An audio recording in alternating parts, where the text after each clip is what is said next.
Blood तो same ही circulate हो रहा है ना पूरे बॉडी में, राइट? तो हर जगह सेम ब्लड जा रहा है। तो ऐसा नहीं है कि ब्रेन में तो कोई अलग इलाज हो जाएगा, किडनी में तो अलग इलाज हो जाएगा, राइट? एक छोटा सा खेल खेलते हैं, ट्यूमर वाला खेल खेलते हैं, ठीक है ना? तो मैं मारूंगा, देखूंगा, देखते हैं कहाँ लगता है। जहां पे लगेगा समझ लीजिए वहीं ट्यूमर हो गया आपके। तो आपको बात थोड़ी समझ आएगी, नहीं तो लग रहा है कुछ लोग सो रहे हैं। कहाँ लगा वो भी ध्यान दीजिए, कहाँ लगा? अच्छा, ऊपर। तो जब मैं इसको फेंक रहा हूं तो आप देख रहे हैं कि ये बॉडी, ये कहीं ना कहीं तो लगेगा, या तो कैच कर लेंगे आइदर, और it will be some part of the body, right? यहां लग गया, यहां लग गया, सिर पे लग गया, राइट? सॉरी, तो कहीं ना कहीं लग रहा है। तो ट्यूमर किसी ने अंदर डाला नहीं है, आपके बॉडी में पैदा हो गया। जो चीज बॉडी में पैदा हो सकती है, बॉडी उसे डिस्ट्रॉय भी कर सकता है। Very very simple.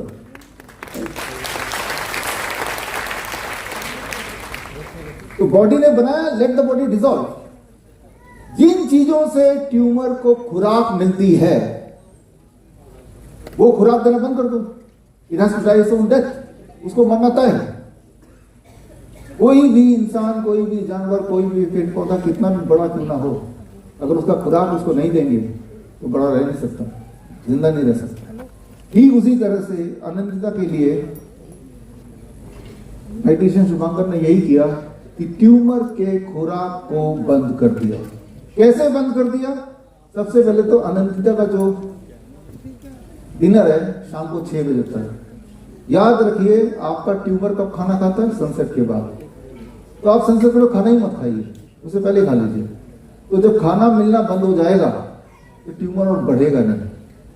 It has to start dissolving. Tumour की जो फेवरेट फूड है वो अनंतता को दिया ही नहीं, एनिमल प्रोटीन। एनिमल प्रोटीन कहां से मिलेगा? जानवरों से मिलेगा ना। जो लोग वेजिटेरियन हैं उनको एनिमल प्रोटीन कहां से मिलेगा? डेयरी प्रोडक्ट से मिलेगा। तो जिन जिन चीजों से ट्यूमर को खुराक मिलती है, जिन जिन परिस्थितियों से, वो सारा बंद कर दिया। और चालू क्या करती है? इसका ठीक उल्टा। जिन जिन चीजों से ट्यूमर को नफरत है वो सब चालू कर दिया। उनमें से एक है ग्राउंडिंग, धरती पे चलना, राइट? जो कि आपने देखा कि दोनों केसेस, आशी का केस, आनंद का केस एग्जैक्ट ऑपोजिट था। हम ऑटिज्म की बात कर रहे थे, अब ब्रेन ट्यूमर की बात कर रहे हैं, और अब हम ट्यूमर की ही बात कर रहे हैं। सोचने में आपको ये लगेगा कि ये ब्रेन ट्यूमर, ये ब्रेस्ट में ट्यूमर, या किडनी में ट्यूमर, वो ऑटिज्म, वो एडीएचडी, ये सब अलग अलग चीजें हैं, ऐसा लगेगा आपको। जबकि अगर ध्यान से देखें तो अलग अलग नहीं है, करना वही है, एग्जैक्टली वही। ये जो इन्होंने किया, ये हमारे डाइटिशियन के पास ना जाके भी कर सकते हैं, तब भी यही रिजल्ट आता है। बाकी जो पेशेंट्स हैं, इन सारे पेशेंट से मैं पहली बार मिल रहा हूँ, मीटिंग फॉर फर्स्ट टाइम। तो मैसेज बड़ा क्लियर है, बड़ा साफ है कि बड़ी से बड़ी दिखने वाली बीमारी आसान से आसान तरीके से घर बैठे ही ठीक हो सकती है। और थैंक यू। और हमने ऐसा ही किया पिछले 3 महीनों में। जब हमने कैन प्रोटोकॉल स्टार्ट किया, कैन प्रोटोकॉल में इस वक्त 5000 पेरेंट जुड़े हैं और ऑनलाइन जुड़े हैं, अलग अलग ग्रुप्स हैं, और उनमें से 1000 बच्चों का, आप मत कंट्रोल करें, 1001 बच्चे जो ऑटिज्म के और एडीएचडी के थे या हैं, जो कैन प्रोटोकॉल से जुड़े हैं, अगर वो 26 दिन तक कैन प्रोटोकॉल फॉलो करते हैं तो क्या रिजल्ट आता है? इस पे हमने ऑब्जर्वेशन स्टडी की, और ऑब्जर्वेशन स्टडी में करीब 1001 बच्चे, और ज्यादातर बच्चे भारत के 889, ऑस्ट्रेलिया के 22, यूएस के 21, कनाडा के 14, यूएई के 12, ऐसे देशों के नाम लिखे, लगभग 20 देशों के 1001 बच्चे, राइट? सब हम कनेक्टेड थे और सारे क्वारंटाइन प्रोटोकॉल फॉलो कर रहे थे। अब जब उन्होंने फॉलो किया तो नतीजा क्या है? ये आप डबल क्यों चला रहे हो? भारत में ऐसा शायद ही कोई राज्य होगा जहां से हमारे पास पेशेंट नहीं होंगे। ये हर प्रांत के पेशेंट हमने यहाँ डाल दिया है, आप देख सकते हैं इसको। जो लोग कैन प्रोटोकॉल फॉलो कर रहे हैं उनमें से 1001 बच्चे, राइट, इस तरह से इसका डिवीजन है। तो इसमें फीमेल 22%, 78% मेल है। ये आप देखेंगे कि ऑटिज्म में यही देखते हैं कि लड़कों में ज्यादा होता है, 3-4 गुना ज्यादा, लड़कियों में कम होता है। हमारे पास भी यही रेशियो है, इस ऑब्जर्वेशन स्टडी में भी यही रेशियो है। खैर, इनमें भी आप देखेंगे एज वाइज डिस्ट्रीब्यूशन, तो करीब 85% जो बच्चे हैं हमारे पास वो 10 साल से छोटे वाले हैं, और बाकी जो 15% बच्चे हमारे पास है वो 10 साल से बड़े वाले हैं। क्योंकि आज से 10 साल पहले ये इतना था ही नहीं, 20 साल पहले था ही नहीं, 0। तो 20 साल से ऊपर वाले 2-4 बच्चे ही हमारे पास। तो आप इससे समझ जा रहे होंगे कि भाई जैसा भी बताया कि डॉक्टर ने बताया HHH सिंड्रोम, आशिक के केस में आपने ध्यान दिया कि जेनेटिक डिसऑर्डर था, ऐसा डॉक्टर ने बताया, ऐसा रिपोर्ट में लिखा हुआ है। अगर तो जेनेटिक डिसऑर्डर था तो उनके डैडी को भी तो यही होना चाहिए था, मम्मी को भी यही होना चाहिए था, दादा को भी होना चाहिए था, परदादा को भी होना चाहिए था, किसी न किसी को तो होना चाहिए था, राइट। तो मैं ये बोलना चाह रहा हूं कि जेनेटिक डिसऑर्डर तो है नहीं, बल्कि आप देखेंगे पिछले 10 साल में ही ये बीमारी दिखी है। डिसऑर्डर बोल सकते हैं, न्यूरो डेवलपमेंटल डिसऑर्डर बोल सकते हैं, राइट। इसीलिए आपको ऑटिज्म ADHD के बच्चे ही दिखेंगे। आज से 10 साल बाद यही वाला लेक्चर करेंगे तो बड़े तब दिख जाएंगे, जैसे बाकी बीमारी के दिखते दिख जाएंगे, लेकिन अभी तो बच्चे ही मिलेंगे। बिकॉज पिछले 10-20 साल में ही हुआ है जब वैक्सीनेशन की जो नंबर ऑफ वैक्सीन है वो कई गुना बढ़ गए हैं और बढ़ भी रहे हैं आगे, आप देख ही रहे हैं। अब इन्होंने जो फॉलो किया वो 1001 बच्चों ने, उसमें सबसे कम 0 वोल्ट थेरेपी को फॉलो किया, 59%। सारे बच्चे सब कुछ नहीं कर रहे थे, 59% का मतलब कि पूरी नहीं, थोड़ा बहुत कर रहे हैं, किसी दिन नहीं कर रहे हैं, किसी दिन छोड़ के कर रहे हैं, इस तरह से था। 0 वोल्ट थेरेपी का मतलब सिंपल ये कि घास में चलना, मिट्टी में चलना, धरती से कनेक्ट रहना कम से कम 1 घंटा डेली, इतनी सी बात है, राइट। और साथ में सनलाइट एक्सपोजर भी है, सनलाइट एक्सपोजर 67। सबसे ज्यादा जो बच्चों ने आसानी से फॉलो किया वो है 89% नींद थेरेपी। बच्चों को नींद से कोई तकलीफ नहीं है। जब हमने अपने इन पेरेंट्स को बोला कि भाई बच्चों को नींद देना है, उनको समझ ही नहीं है बच्चे के देंगे कैसे, तो बच्चों को समझाना ही आपने अभी ठीक से, राइट। समझते समझेंगे तो 26 दिन तक सिर्फ 71% अगर फॉलो किया जाए तो इन बच्चों में क्या प्रभाव आएगा, उसका अगला स्लाइड आप देखेंगे। ये है प्राइमरी पैरामीटर्स। यहां पे आपको थोड़ा डिटेल में समझना पड़ेगा what is autism, what is ADHD।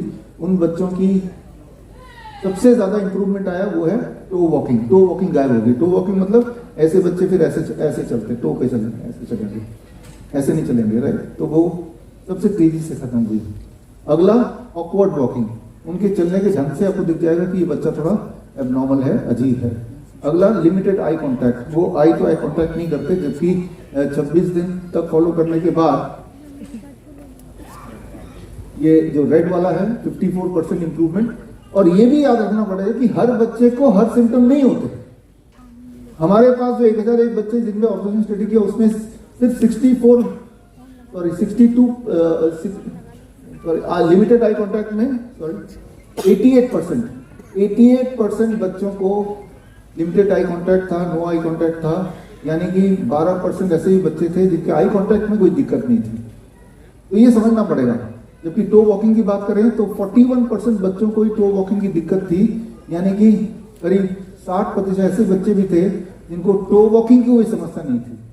तो ऑटिज्म कोई एक बीमारी नहीं है, इनके ढेर सारे सिम्टम्स हैं, कलेक्शन ऑफ सिम्टम्स।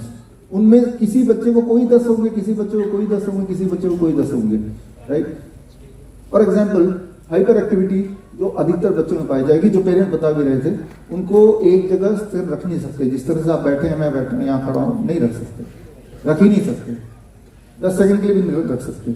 और हाइपर एक्टिविटी में देखेंगे तो 84% बच्चों में हाइपर एक्टिविटी थी और उसमें 43% इंप्रूवमेंट देखा गया 26 दिन में। पूरा इंप्रूवमेंट 26 दिन में नहीं हुआ, हम बोलते हैं 3 महीने का प्रोटोकॉल, लेकिन what is what ever improvement. और जब वो 71% फॉलो कर रहे हैं 100% नहीं फॉलो कर रहे तब ये रिजल्ट है। तो these are called the primary symptom.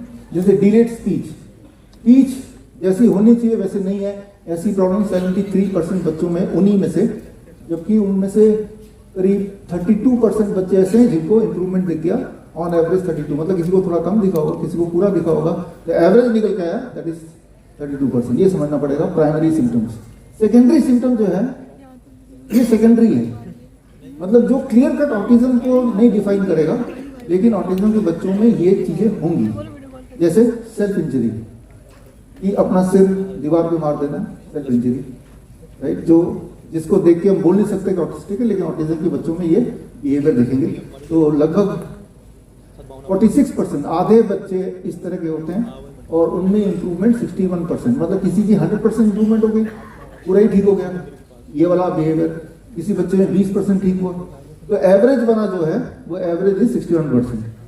Similarly अगर आप देखें non eating, non edible things, ऐसी चीजें जो खाना नहीं है लेकिन बच्चे खाएंगे, राइट, तो वो करीब 50% बच्चों में ऐसा देखा जाता है, उनमें इंप्रूवमेंट हुआ 56%। तो बोल सकते हैं काफी सारे बच्चों का ये बिहेवियर खत्म हो गया, काफी सारे बच्चों का ये बिहेवियर आधा खत्म हो गया, पूरा नहीं हुआ। पहले बहुत ज्यादा करते थे, अभी कभी कभार करते थे।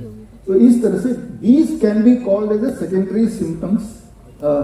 जैसे हाई पेन टॉलरेंस, ऐसे बच्चों को दर्द नहीं होता, जितना दर्द होना चाहिए, कहीं चोट लगे तो उनको उतना दर्द या दर्द महसूस नहीं होगा, कम महसूस होगा। दर्द कम महसूस होना खतरनाक है, ये आपको पता ही है, डायबिटीज के पेशेंट को पता है कि अगर कील चुप गया आपको पता ही नहीं चला तो ब्लीडिंग होती रहेगी, मतलब हाई टॉलरेंस फॉर पेन। लेकिन जब वो कैन प्रोटोकॉल में आए तो उनको पेन फील होना वो स्टार्ट हो गया, इमोशनल फील होना अपने पेरेंट्स के लिए, अपनों के लिए वो स्टार्ट हो गया। तो इस तरह से फॉरगेटफुलनेस 76% बच्चों में हमने देखी। ये सारा डेटा जो है पेरेंट्स ने ही भरा है, कैन प्रोटोकॉल से पहले और कैन प्रोटोकॉल के बाद, मतलब 26 दिन किया ऑन एवरेज, किसी ने 15 दिन ही किया, किसी ने हो सकता है 1.5 महीना किया, तो एवरेज 26 दिन आया, राइट। तो इस तरह से आया है। अब पुअर हैंडराइटिंग, 54% बच्चों में पुअर हैंडराइटिंग भी एक समस्या होती है। मेरे में भी है, मेरी हैंडराइटिंग देखी है आपने, मेरे को नहीं पता चलता मैंने क्या लिखा, थोड़ी देर बाद देखूंगा। तो मैं ये बोलना चाह रहा हूँ कि ऐसा नहीं कि पुअर हैंडराइटिंग का मतलब वो ADHD ऑटिज्म है, लेकिन इन बच्चों में ये ज्यादा प्रेवलेंट होता है, जो कि सोशली उतना एक्सेप्टेबल नहीं है। लेकिन हैंडराइटिंग में भी 37% इंप्रूवमेंट है, 37% ऑन एवरेज। किसी की हो सकती है 100% उनके पेरेंट्स के हिसाब से, किसी की हो सकती है 20%, तो एवरेज मिला के 37%। तो इस तरह से, या छोटी छोटी बातें जैसे प्रोकास्टिनेशन हो गया, राइट, जो 62% पेरेंट्स ने पहले माना कि ऐसा था और अब मानते हैं कि अब नहीं है, राइट। सो अवॉइड सोशल प्ले, बाकी लोगों से घुल मिलना, बच्चों से घुल मिलना, ये ज्यादातर बच्चों में होता है 73%, और उनमें जो इंप्रूवमेंट है ऑन एवरेज 33%। तो इसे बोल सकते हैं सेकेंडरी। फिर एक होता है टर्जरी। टर्जरी का मतलब कि ऐसे सिम्टम्स जो नॉन ऑटिस्टिक बच्चों को भी हो सकता है, लेकिन इन बच्चों में थोड़ा ज्यादा होता है। जैसे ऐसे बच्चों में अस्थमा भी ज्यादा होता है। तो जो हमारे पास बच्चे हैं, ये 1000 बच्चे, इनमें से 1/3 बच्चों को अस्थमा भी था, यानी कि 2/3 बच्चों को नहीं भी था। जिन बच्चों को अस्थमा था, उन बच्चों ने जब ये किया तो उनमें 83% बच्चों में अस्थमा खत्म हो गया, 83%। तो दैट इज गुड थिंग। अगर आपने ये समझ लिया कि ऑटिज्म को कैसे ठीक करना, तो आपने ये भी समझ लिया कि अस्थमा को कैसे ठीक करना है, isn't it? तो बस इस एक चीज को समझेंगे तो सारी चीजें इसी में हैं। फॉर एग्जाम्पल, जैसे अभी देखा आपने आशी के केस में, देखा आपने थोड़ी देर पहले देखा कि सीजर, ऐसे बच्चों में 35% बच्चों में सीजर होते हैं, यानी कि हर तीसरे बच्चे को फिट्स पड़ते हैं रेगुलरली। जैसे वो मुस्तफा आया था, मुस्तफा को फिट्स पड़ते थे पहले, हर 15 दिन, हर थोड़ी थोड़ी देर, और फिट्स काफी देर तक पड़ते थे अभी जो, राइट। लेकिन अब फिट्स वगैरह नहीं पड़ते हैं। मुस्तफा आएगा, अभी आया नहीं, विल कम, राइट। तो लेकिन उसमें 76% ऑन एवरेज फिट्स कम हो गए, खत्म हो गए, यानी कि बहुत सारे बच्चों को सकता है 50% कम हो गया, फ्रीक्वेंसी कम हो गई, ड्यूरेशन कम हो गया, और बहुत सारे बच्चों को सकता है पूरा ही खत्म हो गया। लेकिन जब एवरेज निकालते हैं ना, तो फिर इसी तरह से आता है, राइट। और वो that is a very very big thing. जैसे ऐसे बच्चों में माइग्रेन 1/3 बच्चों में पाया गया। माइग्रेन नॉर्मल बच्चों में माइग्रेन हो सकती है, लेकिन ऐसे बच्चों में माइग्रेन होने की प्रवृत्ति ज्यादा होती है, राइट। तो माइग्रेन में जो रिडक्शन था 74% रिडक्शन था इन माइग्रेन।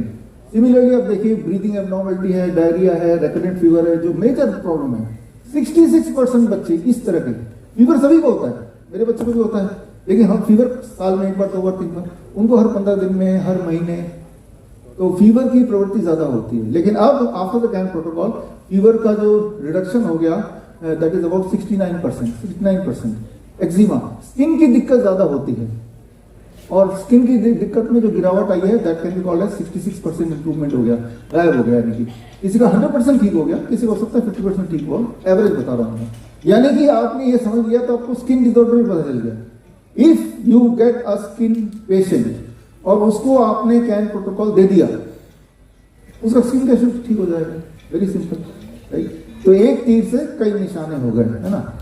तो दांतों टीथ ग्राइंडिंग की प्रॉब्लम, जो लगभग आधे बच्चों को दांत चबाना ये आदत होती है, और उसमें 61% ऑन एवरेज इंप्रूवमेंट, मतलब वो कम हो गया या खत्म हो गया।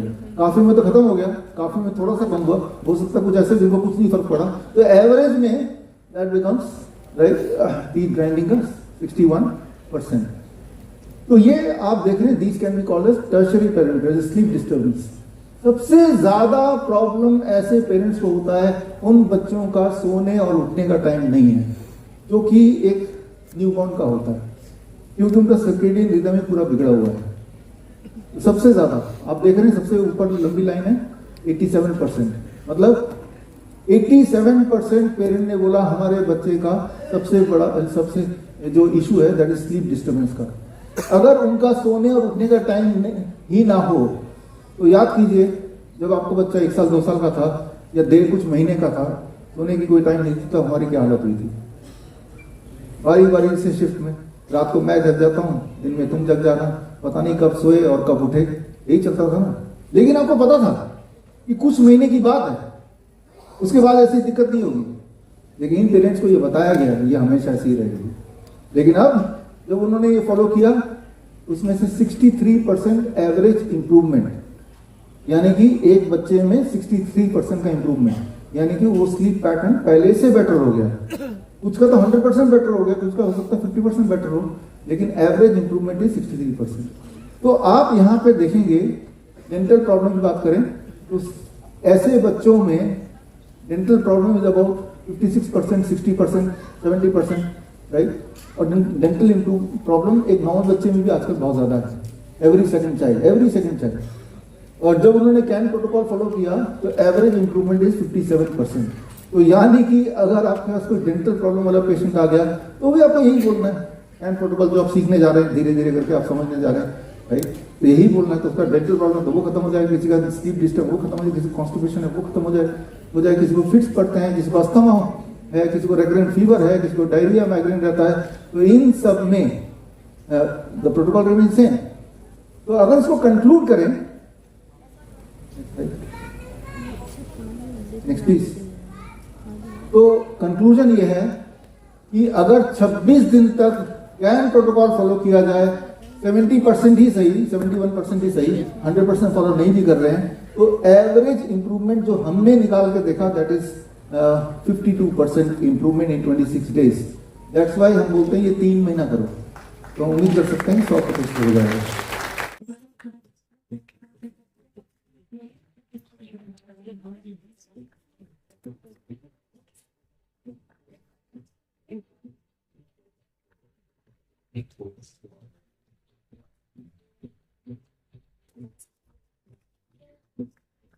So much. I would request you to be on the stage itself for the book release.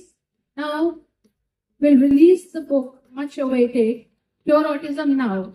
For the book release, I would like to request our guest, Shri O.P. Gupta ji, Pro Vice Chancellor, Dr. Viswanath Roy Chaudhary, the author, Ms. Rekha Kapoor from Diplomatic Club, Mr. Prashant Chaudhary, Dr. Bipin Kumar, National Chief Secretary, Vishwa Hindi Parishad, Mr. Ashutosh Mittal, Mr. Raja Mokin, Director, HIMSS Jaipur. Acharya Manish ji to please come up on the stage. Ramlal Boraj ji to please join. Miss Rachna Bhola, Sanjay Bhola, Dr. Pradeep Bhardwaj, MD and CEO, Six Sigma, Dr. Namita Gupta, Dr. Piyush Nayak, Professor Ish Sharma, ASI Sarjeet ji to please come up on the stage. यहाँ पे हमारे जो team के members हैं, medical team के, वो भी stage पे आ जाएं। अक्सर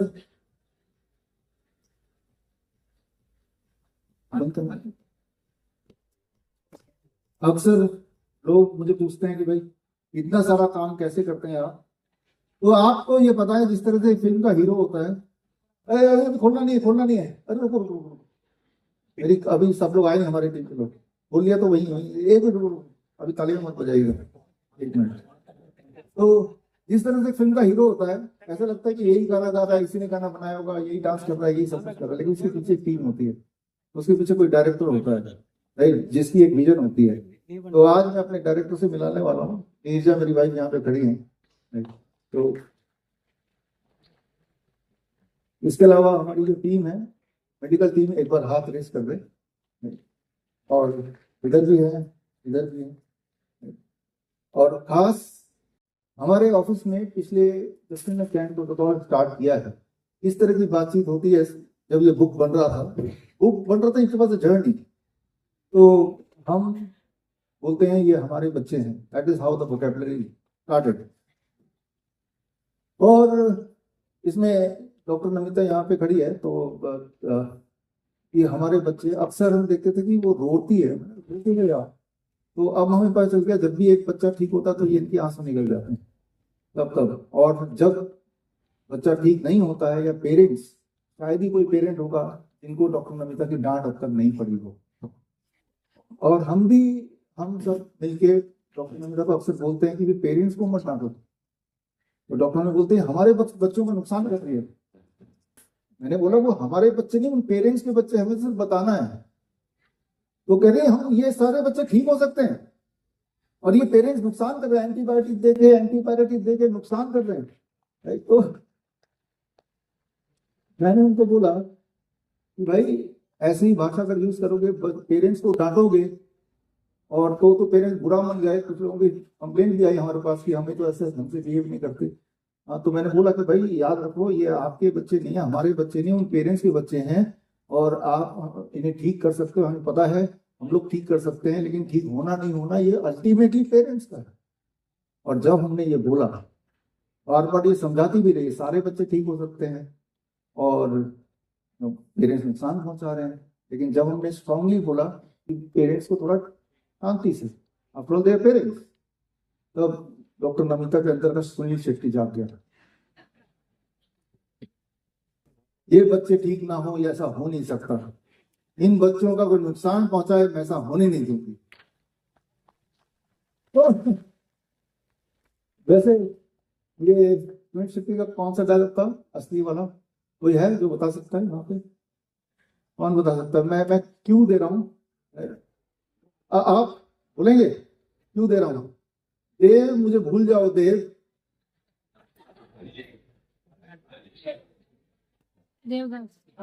अंजलि, हाँ ऐसे ना, हाँ धड़कन, अंजलि के आ गए, तुम मुझे भूल जाओ,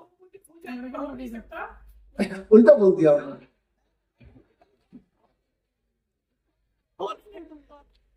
बढ़िया बढ़िया, आइए, आप हकदार हैं ये गिफ्ट के। नमिता आपको बीच में आना पड़ेगा सेंटर। तो हमारे ऑफिस में हम सब बच्चों को अपनी बच्चों की तरफ फील करते हैं। जब आप ऐसा फील करेंगे तो आप ठीक कर पाएंगे।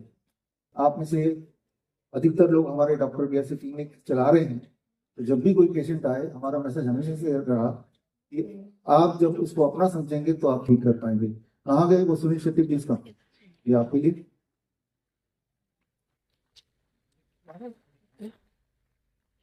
Thank you. Now we can release the book. आप इधर आ जाओ। हमारी टीम कहाँ है और भी इसका मैं सेंटर पे आता हूँ।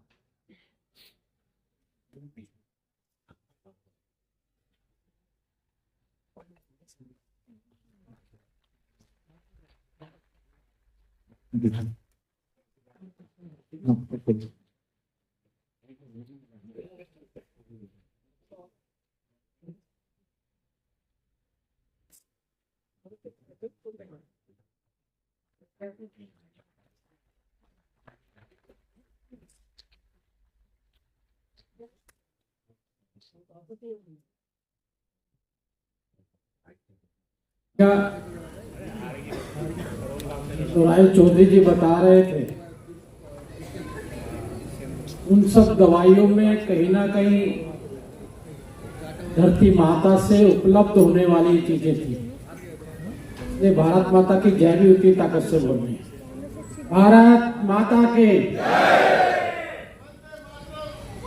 वंदे वंदे भारत माता के। आज इस ऑटिज्म पर विशेषकर जो वर्कशॉप तो राय चौधरी जी अभी एक्सप्लेन कर रहे थे, मेरे मित्र आचार्य मनीष जी भी हमारे मध्य में हैं। मेरी कुछ भ्रांतियां थी जो आज यहाँ बैठकर दूर हुई। सबसे बड़ा तो था कि भाई जल्दी इलाज कराना है तो एलो वहाँ जल्दी इलाज हो जाता है, आपका इलाज बहुत लंबा है, इंतजार नहीं होता इतना लंबा। लेकिन आज मैं ये ज्ञान तो लेकर जा रहा हूँ कि एलोपैथी से कहीं ज्यादा जल्दी और अच्छा इलाज कुछ है तो आपका इलाज।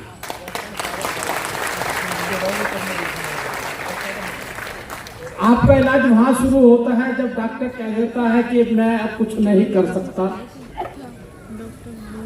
मैंने अभी एक पेशेंट से मिलने गया घर पर, क्योंकि मृत्यु हो गई थी तो परिवार से मिल के आया। परिवार ने कहा कि जी डॉक्टर ने जवाब दे दिया था और ये कहा था कि आप ये इंजेक्शन भी क्यों लगवा रहे हो, 40,000 का इंजेक्शन है, क्यों खराब कर रहे हो। मैं सोच रहा था जिसके परिवार से जाता है, जिसके घर से जाता है, जिसका मित्र होता है, जिसका बेटा होता है, पिता होता है, उसके दिल पे कब क्या बीतती है जब डॉक्टर ये कह दे कि इसका अंतिम समय।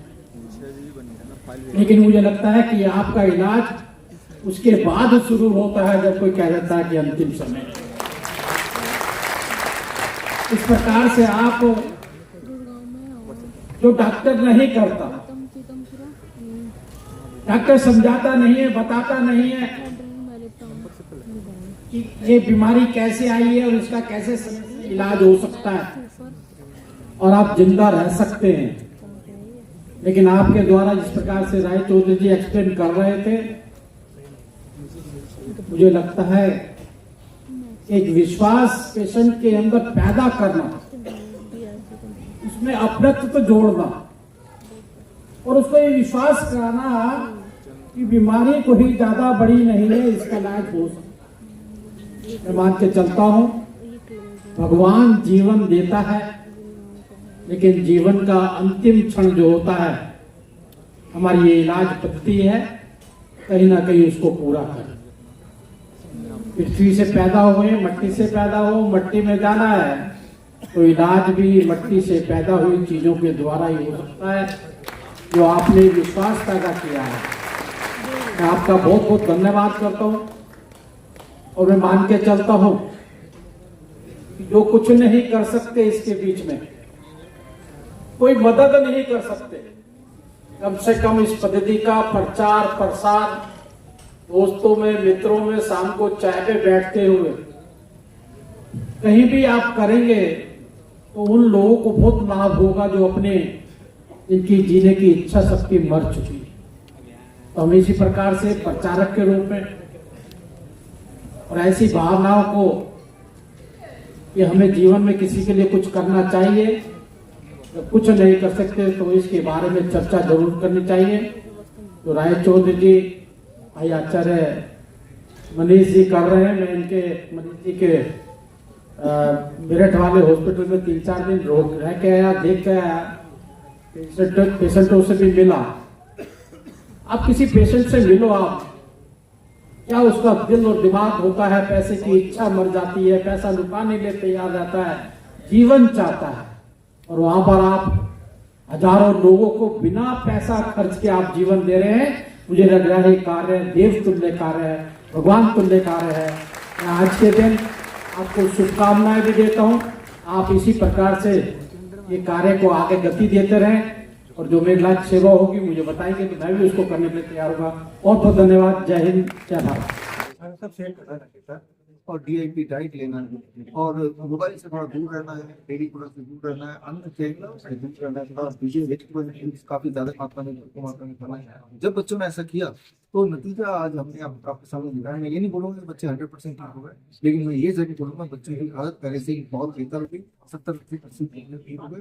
अभी बच्चे फॉलो कर रहे हैं हर दिन और डॉक्टर साहब आईवीएफ के सेंटर भी बहुत खुल रहे हैं, उसमें भी क्या बच्चों का क्या कुछ? देखिए आईवीएफ के सेंटर तो खुल रहे हैं। आप देखिए 2020 में जितने आईवीएफ के सेंटर थे उससे 6 गुना ज्यादा आईवीएफ सेंटर आज भारत में तो खाली रहते थे, सारे की तरह भरे हुए हैं। ये कोविड वैक्सीन के बाद आपने देखा होगा कि इन इरेक्टाइल डिस्फंक्शन इनफर्टिलिटी रेट कई गुना बढ़ गए और एज ए रिजल्ट आईवीएफ की क्लिनिक्स खुलेंगे ही, उनको फायदा होगा ही एक नई इंडस्ट्री में। डॉक्टर साहब लगातार जो डॉक्टर्स हैं जो बड़ी बड़ी डिग्रियां लेके बैठे हुए हैं, जिन्होंने बड़ी बड़ी हॉस्पिटल खोले हैं, आप लगातार अपने लिए खतरा मोल ले रहे हैं। एक तरीके से उन लोगों की दुकानें बंद करवा रहे हैं, हॉस्पिटल बंद करवाने की बात हो रही है, क्योंकि आप बिना इलाज के ही जब लोग ठीक हो जाएंगे तो हॉस्पिटल में भर्ती कैसे होगा? आपको क्या लग रहा है, आपको और ज्यादा नहीं बरतनी चाहिए? देखिए समझना चाहिए कि भाई खतरा किसको नहीं है। मैं तो बोल रहा हूँ तो खतरा है। जो लोग नहीं बोल रहे हैं, डॉक्टर की सारी बात मान रहे हैं, क्या वो खतरे से खाली है? राइट? क्या उनमें बीमारियां नहीं आ रही? तो डर इस बात का है ना कि कोई कब मर सकता है। अगर हमला करते हैं तो वो मर जाएंगे, लेकिन मरना सभी को एक दिन है। तो जब मरना सभी को एक दिन है, ये कौन तय करेगा वो कौन कब मरेगा? वो तो हमारी किस्मत की बात है, लेकिन जो सच है वो लोगों तक पहुंचाना ये हमारी जिम्मेदारी है। सर आज कितने लोगों को अवार्ड दिया और कितने लोग यहाँ पे आए? ठीक है, 350 नए हमारे स्टूडेंट्स को सर्टिफिकेशन दिया और मुख्यतः ऑटिज्म के कोर्स का सर्टिफिकेशन है, यानी कि 350 पूरे देश भर में। वैसे तो 450-500 है, लेकिन आए 350 जो अलग अलग शहरों से आए थे। और मैं मानता हूँ कि वो अपने शहर में जाके यही वाला जो प्रोटोकॉल है लोगों तक पहुंचाएंगे, क्योंकि मैं हर जगह में कह सकता हूँ वो पहुंचता। डॉक्टर साहब मेरा अंतिम सवाल ये है कि आप जब स्टार्ट किया था, आप लगातार कई वर्षों से लोगों में जागरूकता फैला रहे हैं और अपनी बात रख रहे हैं, लोग ठीक भी हो रहे हैं। कितने हॉस्पिटल तब खुले थे, कितनी डिस्पेंसरियां या कितने क्लिनिक खुले थे आपके, और आज की तारीख में कितने हैं? लगातार कितनी प्रगति कर रहे हैं आप? आज की तारीख में हमारे 676 क्लिनिक्स हैं, डॉक्टर डी आर क्लिनिक्स करीब 10 देशों में, और 55 हॉस्पिटल्स हैं। हम तो बोलते हैं, आपके माध्यम से बोल रहे हैं, ना तो हमारे क्लिनिक में आइए ना हमारे हॉस्पिटल में आइए। मतलब सिर्फ ठीक होने के लिए ना तो क्लिनिक में आने की जरूरत है ना हॉस्पिटल में जाने की जरूरत है। जरूरत है तो एजुकेशन की, जो एजुकेशन आज मैंने दी है, और यही मैं देता रहता हूँ, लेकिन लोग फिर भी आते हैं, उनको लगता है कि आने के से ही ठीक होता है, तो चलो ठीक है।